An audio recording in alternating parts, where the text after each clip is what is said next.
Hi hello నమస్తే welcome to Sanjeevani numerology. నేను మీ Shilpa Reddy. Sir, మీ previous ఎపిసోడ్లో లైఫ్ జర్నీ 21 ఇయర్స్ ఎంతో స్ట్రగుల్ పడి సక్సెస్ అయ్యారు. నాదొక స్మాల్ క్వశ్చన్ అనమాట. లైఫ్లో చాలామంది స్ట్రగుల్స్ అవుతూ ఉంటారు, కానీ కొంతమందికి త్వరగా సక్సెస్ అవుతుంది. మరి కొంతమంది స్ట్రగుల్ అవుతుంటారు. ఒక 21 మీలాగా ఇక 21 ఇయర్స్ లేదంటే ఇంకా ఎక్కువ ఇయర్స్ పడ్డా కానీ సక్సెస్ అవుతుంటారు. ఇంకొంతమంది ఎలా ఉంటారంటే ఎంత స్ట్రగుల్ పడ్డా ఎంత కష్టపడ్డా సక్సెస్ అవ్వలేకపోతున్నారు. ఎందుకని? అంటే మెయిన్ రీజన్ ఇవన్నిటికి ఏంటి అంటే, మనం ఇదంతా నేను గమనించి నేనే ఒక లైన్ రాశాను అనమాట. అంటే ఆ లైన్ ఎలా రాసిన అంటే, the life is full of oppositions and opportunities with warranty but no guarantee అనమాట. అంటే ఏమవుతుందంటే, లైఫ్ అనేది మనం ప్రయాణించేటప్పుడు ఎన్నో కష్టాలు అనేది వస్తుంది. కానీ కొంతమంది ఆ కష్టాలకి ఆగిపోతారు. అంటే చాలా స్ట్రగుల్ అయ్యి దాన్ని దాటలేకపోతారు. ఇంకో వాళ్ళు ఏంటంటే అదే కష్టాలని ఆపర్చునిటీస్ లా తీసుకుంటారు.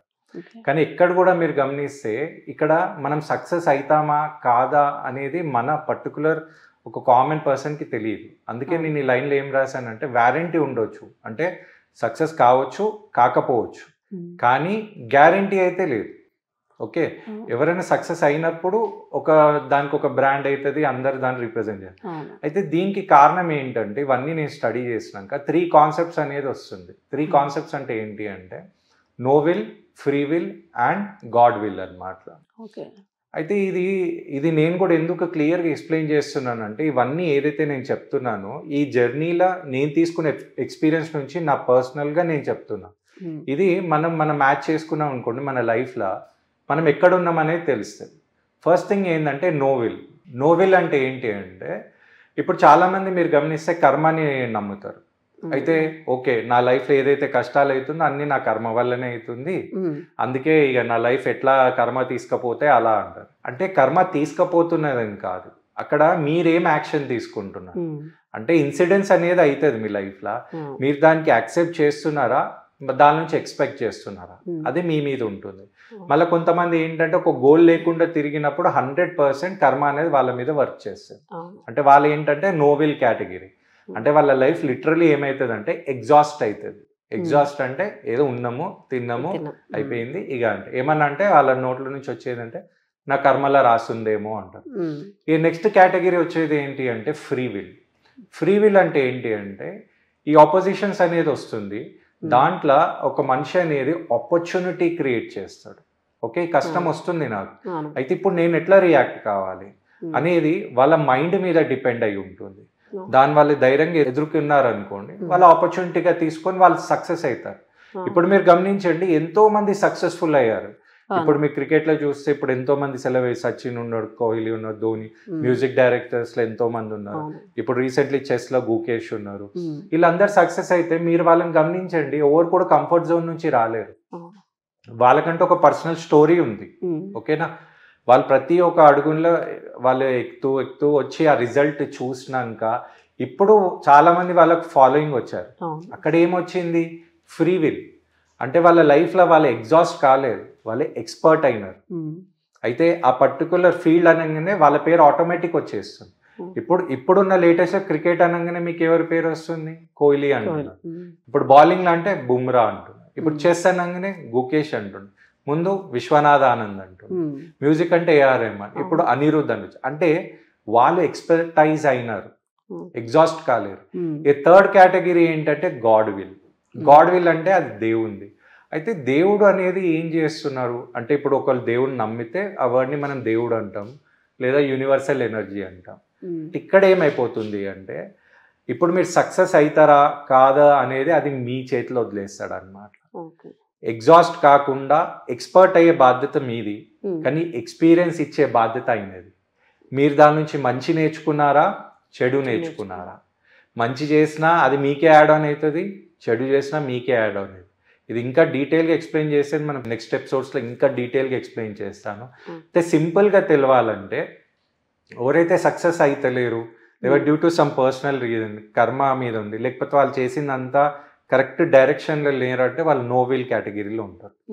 వచ్చే ఆపర్చునిటీస్ని క్రియేట్ చేసుకొని నేను ఎగ్జాస్ట్ కాకుండా ఎక్స్పర్ట్ కావాలనుకున్న వాళ్ళ రోల్ మోడల్ వాళ్ళే అయ్యి వాళ్ళు వేరే వాళ్ళకి ఒక బ్రాండ్ కావాలనుకున్న వాళ్ళు ఎప్పటికీ ఫ్రీ విల్ కేటగిరీలో ఉంటారు. ఇక గాడ్ విల్ అనేది ఏంటంటే మీకు ఎగ్జాస్ట్ కాకుండా ఎక్స్పర్ట్ అయి మీకు ఎక్స్పీరియన్స్ ఇయ్యే బాధ్యత గాడ్ది అన్నమాట. ఇది నేను సింపుల్గా చెప్పాను. ఇక్కడ మనం ఏం చేస్తున్నాం అయితే నేనేమంటున్నానంటే మన సంజీవిని న్యూమరాలజీలో ఈ 3 కేటగిరీస్ ఇప్పుడు నేను చెప్పినప్పుడు దీనికి నేను ఏమైనా ఎక్స్ప్లెనేషన్ ఇవ్వాలి కదా. ఇప్పుడు చాలా మందికి రిజల్ట్స్ వస్తున్నాయి, కొంతమందికి వస్తలేదు. దానివల్లనే ఈ మెథడ్స్ అనేవి నేను చూశాను. దీన్ని మనం ఒక సింపుల్ ఎగ్జాంపుల్గా అందరికి అర్థమయ్యేటట్టు అంటే ఇప్పుడు ఒక క్లయింట్ నా దగ్గర వచ్చారు. ఆ క్లయింట్ ఏంటంటే సార్ నేను ఏం చేసినా నాకు రిజల్ట్ వస్తలేదు అన్నప్పుడు నేను ఓకే వీళ్ళకి వైబ్రేషనల్ ఇష్యూ ఉంది అంటే మనం ఒక నేమ్ అడ్జస్ట్ చేసేగానే కొన్ని రెమెడీస్ చేయగానే రిజల్ట్స్ వచ్చింది అనుకోండి. అది ఎలా అంటే ఇప్పుడు మీరు ఎగ్జామ్కి ప్రిపేర్ అవుతున్నారు, మీరు పాస్ కాలేకపోతున్నారు, అయితే మీరు ఒకళ్ళని అప్రోచ్ అయ్యారు, అయితే వాళ్ళు మీకు హోమ్ ట్యూషన్ ఇచ్చారో లేకపోతే టెక్నిక్స్ మీరు పాస్ అయిపోయారు, మీరు హ్యాపీ కదా, అంటే మీరు సక్సెస్ అయిపోయినట్లు. కానీ మీరు సక్సెస్ అయ్యే టైంలో ఇప్పుడు మీరు చదువుతున్నారు, బై మిస్టేక్ సడన్గా మీ టీచర్ చూసి ఎప్పుడు పాస్ కానివాడు సడన్గా వీళ్ళు పాస్ అవుతుండు అని వాళ్ళు ఫెయిల్ చేసిరు అనుకోండి, అప్పుడు మీరు ఎంత కష్టపడ్డా పాస్ అవుతారా? లేదు. వాంటెడ్లీ ఫెయిల్ చేస్తుంది అనుకోండి, అప్పుడు మీ పరిస్థితి. ఇక్కడ ఈ మేడం అనేది మీ మైండ్ అన్నమాట. చాలా మంది ఇప్పుడున్న సిచ్యువేషన్లో ఎందుకు సక్సెస్ కాలేకపోతున్నారు అంటే ఈ మైండ్ అనేది డిస్ట్రాక్ట్ అవుతుంది. చుట్టుపక్కల ఉన్న దానికి ఎస్పెషల్లీ సోషల్ మీడియాకి టైంని వేస్ట్ చేసుకోవడం దీనివల్ల అవుతుంది. ఇప్పుడు నేను అది గమనించి ఓకే మీ మైండ్ అనేది వేరే డైరెక్షన్లో ఉంది, దాన్ని నేను ట్యూన్ చేసి దానికి మనం కొన్ని టెక్నిక్స్ చెప్పినాక వాళ్ళకి రిజల్ట్ వచ్చింది అనుకుందాం, అయితే ఇప్పుడు హ్యాపీ అవుతున్నాం. కానీ సడన్గా మీకు మైండ్ ఒక మేడం సపోర్ట్ దొరికి పాస్ అవుతున్నా, సడన్గా మీ ప్రిన్సిపల్ వచ్చి మిమ్మల్ని ఫెయిల్ చేసింది అనుకోండి వాంటెడ్లీ, అప్పుడు మీ పరిస్థితి ఏంటి? ఇక్కడ మైండ్ మీద మ్యాటర్ ఏంటంటే కర్మ కూడా మనకు సపోర్ట్ చేస్తుందా లేదా, కానీ అది చాలా రేర్గా అవుతుంది. ఆ కర్మ వల్ల కూడా కొంతమందికి ఇంపాక్ట్ అయ్యి రిజల్ట్స్ వస్తలేదు, అది కూడా గమనించి మనం ఇంకో కొన్ని టిప్స్ ఇంట్రడ్యూస్ చేస్తున్నాం. ముందు సంజీవిని న్యూమరాలజీలో మనం ఉట్టి నేమ్ అడ్జస్ట్ చేయగానే రిజల్ట్స్ వచ్చింది, ఎందరికి వస్తలేదు అని ఆలోచించినప్పుడు మనం అప్గ్రేడ్ చేస్తాం. అంటే ఇక్కడ మీ క్లారిటీగా అర్థం చేసుకుంటే ఓన్లీ నేమ్ అడ్జస్ట్మెంటే కాదు, నేమ్తో పాటు ఒక పర్సనల్ కోచ్ విత్ గైడెన్స్ ఇస్తేనే తప్పకుండా సక్సెస్ అవుతారు. అది మనకు తెలుసుకోవాలి, మనం కరెక్ట్ డైరెక్షన్లో స్ట్రగుల్ అవుతున్నామా లేదా సక్సెస్ ఎందుకు వస్తలేదని ఇలా మనం క్లారిఫై చేసుకోవచ్చు. మీరు చెప్పినంత విన్న తర్వాత నాకు ఒకటైతే అర్థమైంది సార్.